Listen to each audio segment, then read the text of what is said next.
Oke, jadi pertemuan Jokowi dan Surya Paloh gitu ya. Ini terjadi ketika hari Minggu, beberapa hari setelah pencoblosan. Surya Paloh ketika itu dengan orang-orang dekatnya sedang berlibur di pulau pribadinya dia ya, di Pulau Seribu begitu. Nah, tiba-tiba ada telepon masuk dari seseorang dari istana. Siapa itu? Seorang protokoler. Jangan mantan rektor juga. Kawannya Rikang ya. Ya intinya telepon itu meminta Surya Paloh untuk datang ke istana hari itu juga. Jadi telepon itu kan datangnya sore kan, sekitar jam 3, setengah 4 begitu.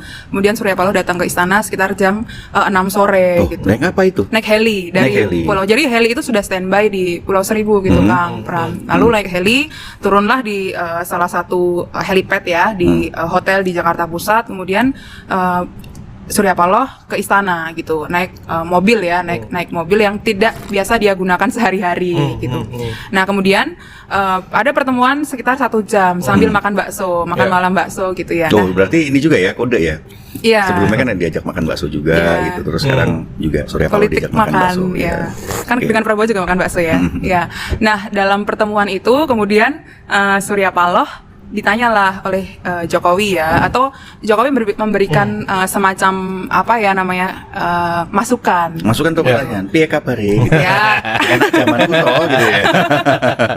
Intinya mereka kan kalau berdua berbicara itu selalu membicarakan hal yang makro ya gitu, tidak menyentuh hal-hal teknis, tapi inti pembicaranya adalah Jokowi mengatakan kalau demi bangsa dan negara dan demi kepentingan negara bersama gitu ya, alangkah lebih baiknya jika partai-partai politik ini juga bersama-sama dengan pemerintahan selanjutnya seperti ketika Jokowi memerintah 2019.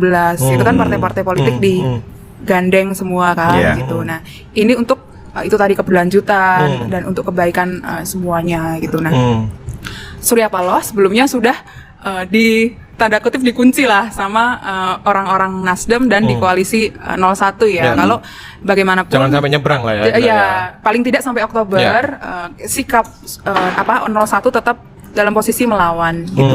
Melawan melalui hak angket dan kecurangan-kecurangan itu dibawa ke MK gitu kan. Nah, kemudian disampaikanlah Surya Paloh hasil dari pembicaraan dengan koalisi 01 itu kepada Jokowi bahwa sikap 01 seperti ini gitu. Sikap 01 seperti ini gitu kan. Nah, kemudian Surya Paloh juga selain ngomongin soal koalisi itu, Surya Paloh juga bertanya kepada Jokowi tentang Partai Golkar. Kenapa gitu ya. Partai Golkar? Karena Partai Golkar ini ternyata kenaikan suaranya kan besar ya, Pram, Kang. Iya. Dan menurut hasil hitung cepat sejauh ini posisi kedua ya, Pram? Posisi kedua, 14-15% ya, PDIP. PDIP yang jeblok 16 ya. Betul, dan itu banyak menggerus ternyata. Menggerus suara-suara caleg dan partai di koalisi-koalisi dan di partai di koalisi lain gitu. Berarti tidak ada hasil apapun dalam pertemuan itu. Ya, jadi pertemuan Surya Paloh dan Jokowi itu diakhiri dengan pernyataan Surya Paloh bahwa kami menunggu rekapitulasi hasil dari KPU gitu ya, dan sebelumnya juga Surya Paloh kan sudah bertemu Anies begitu ya, dan anggota-anggota koalisi yang lain dan menyatakan akan mengawal hak angket atau apapun keputusan koalisi sampai Oktober nanti. Nah, sebetulnya jembatan Jokowi terhadap Surya Paloh ini kan backgroundnya dari tanggal 14 malam ketika pencoblosan ya.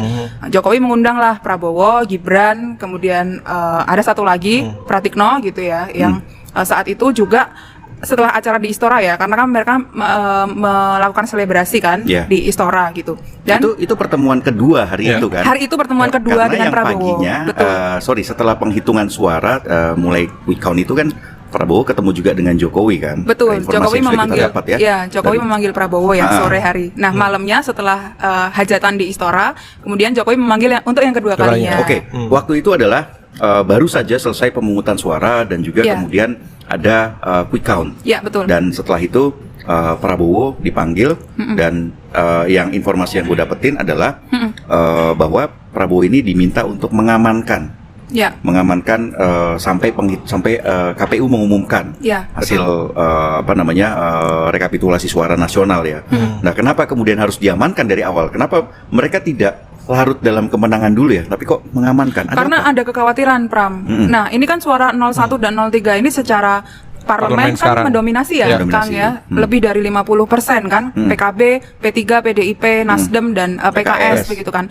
Dengan nyebrangnya satu partai saja, hak angket itu tidak akan bisa running dengan mulus, gitu ya. Dan message-nya atau pesannya Jokowi kepada Prabowo, kepada Gibran waktu itu adalah mencoba untuk membuka komunikasi dengan partai-partai politik, juga dengan tokoh-tokoh kunci. Makanya besoknya kemudian beberapa hari setelahnya Prabowo bertemu dengan SBY di Pacitan, begitu. Dan kalau kita melihat sebenarnya kalau memang pemilunya berjalan lurus-lurus aja gitu ya, harusnya tidak perlu ada pengamanan apapun. Karena ini Pram, gue dapat info juga terkait dengan pertemuan Surya Paloh dan Jokowi. Jokowi sudah menghitung nextnya ini akan terjadi apa. Salah satu yang terdekat itu adalah seperti yang sudah disinggung Cica tadi ya, Pram, soal hak angket, begitu kan. Jadi gue dapat cerita dari salah satu petinggi Nasdem gitu ya. Mereka mengatakan bahwa kalau bisa Nasdem ini stay sampai 20 Oktober sampai pemerintahan atau periode Jokowi ini berakhir. Begitu. Dengan demikian koalisi yang sekarang ada, koalisi Jokowi sekarang ini tetap solid gitu, sehingga ketika ada upaya-upaya untuk menggulirkan hak angket itu bisa ditahan dengan komposisi suara di DPR sekarang. Seperti kata Cica tadi, kalau memakai komposisi koalisi yang hari ini yang Pilpres 2024 itu koalisi Indonesia Maju atau koalisi penyokong Prabowo itu masih kalah suara, kurang dari 50%. Ya, ini cukup cukup mengkhawatirkan. Gitu, cukup mengkhawatirkan kalau mereka bisa mengkonsolidasikan kekuatan dan kemudian benar-benar menggulirkan hak angket, itu akan menjadi salah satu bola liar dan peluru politik yang membahayakan.